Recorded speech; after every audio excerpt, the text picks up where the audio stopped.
Të lutem, ky është problemi më burr. Përveç kësaj që ju e ngrini si problematik dhe me drejt ju si opozitari thoni, po tani ambasada nuk është asgjë para shtëpisë Bardh. Dhe shtëpia e Bardh ka sjellë një letër. Çështja e ambasadës le ti diskutojmë më vonë. Ambasada përçon zërin e shtëpisë Bardh kudo ku është në botë. Shtëpia e Bardh dhe Shtetet Bashkuara të Amerikës ka thënë një copy-paste të gjithë vendeve. Jo, në rregull, nuk është për radhë. Janë 100 e ca vende që kanë. Po nuk më intereson ajo si të lutem. Je më ta çoj pyetjen pastaj. Dakor, po domethënë që problemi i opozitës është kjo, është ditën e shtunë, është manifestimi që do të ndodhi, domethënë ditën e shtunë që gjithë Shqipëria të ndodhet në atë shesh dhe domethënë të jetë aty që të thotë që bëj regjimit Edi Ramës, se kjo është problematika vjedhjes së zgjedhjeve. Është domethënë mos respektimi i opozitës, largimi i mbi 2.500.000 shqiptarëve nga ky vend ose 1.1 milion shqiptarëve që janë larguar për gjatë 12 vjetëve. Këto janë problematikat. Regjimi tani ftohet të marr pjesë në bord. Si do ta shpjegoj? Hamër se është apo the 1.1 që kanë larguar gjatë 12 vjetëve. Domethënë se çfarë the që janë 2.4 jashtë. Po është 1.3 janë pas kanë ikur në kohën e Saliut. Po kanë ikur, janë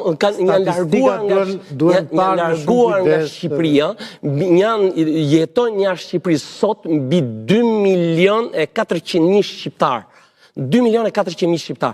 Janë 50 dhe 60% të shqiptarëve që jetojnë jashtë Shqipërisë. Ky është një... Ja pra si puna juaj, ju jetoni jashtë. Unë jetoj midis Shqipërisë edhe Francës. Po, edhe unë jetoj jashtë. Kjo është problematika kryesore. Unë kam ardhur t'jap kontributin tim këtu në Shqipëri dhe kjo është për mua, kjo është gjëja kryesore. Edhe jo qenia apo jo e Edi Ramës si lider global. Një para se të shkojë publicitet, Zodiaga, vetëm një pyetje. Unë për shembull, sepse e kam pyetje serioze këtë, nuk besoj që është një pyetje që duhet aranjkaluar. Se ka shumë njerëz që e ndajnë shqiptarë zakonshëm. Ka shumë që pyesin thonë në rast se na vjen situatë e tillë, më mirë me SBA-n se sa me BE-n. Tani opinioni juaj edhe si një politikan madje europian, sepse jeni edhe shtetas francez, ne duhet të jemi afër BE-s apo SBA-s. Dhe nuk ka tabu të thuhen këto gjëra. Deri tani i kemi shmangur këto gjëra, por tani që dy kampet e mëdha kanë interesa krejt të ndryshme me njëra tjetrën, ne duhet të dinë pozicionohen. Nuk kam tabu këtu, sepse fundja fundit Shtetet Bashkuara të Amerikës edhe Bashkimi Evropian janë partner. Po s'janë më partner, po këto po shojmë. Mund të ketë probleme ekonomike o Denis, po nuk ka probleme thelbësore tani.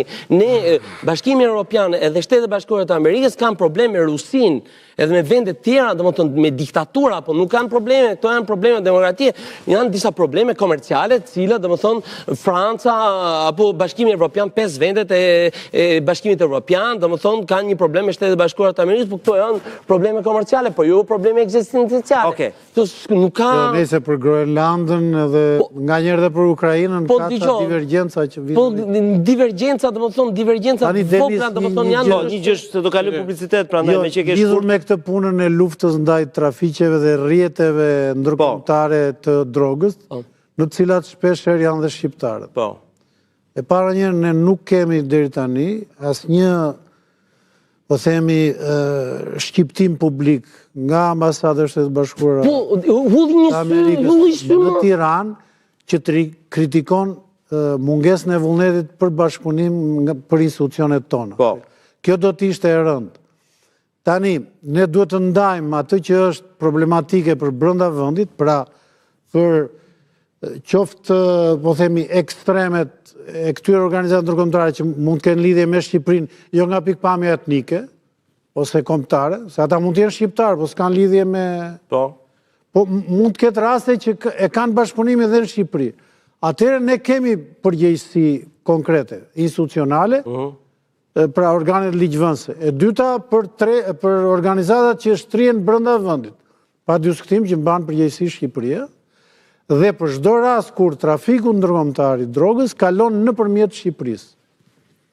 Pa dyshim, dhe këtu lidhet pastaj dhe...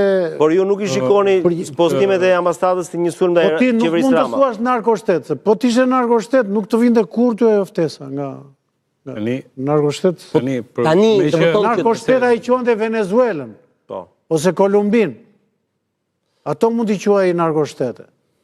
Ai po të konsideroj narkoshtet, nuk të... Në vend i cili të gjithë paraja e drogës, domethënë, hidhet në një ekonomi dhe... Po, ai është një problem i brendshëm. Është një problem i madh dhe lidhja e Edi Ramës me këto kartele. Se ky është problemi kryesor në këtë vend. Jo, se po të jetë lidhur Edi Ramës me kartelet, kjo është akuzë e rëndë.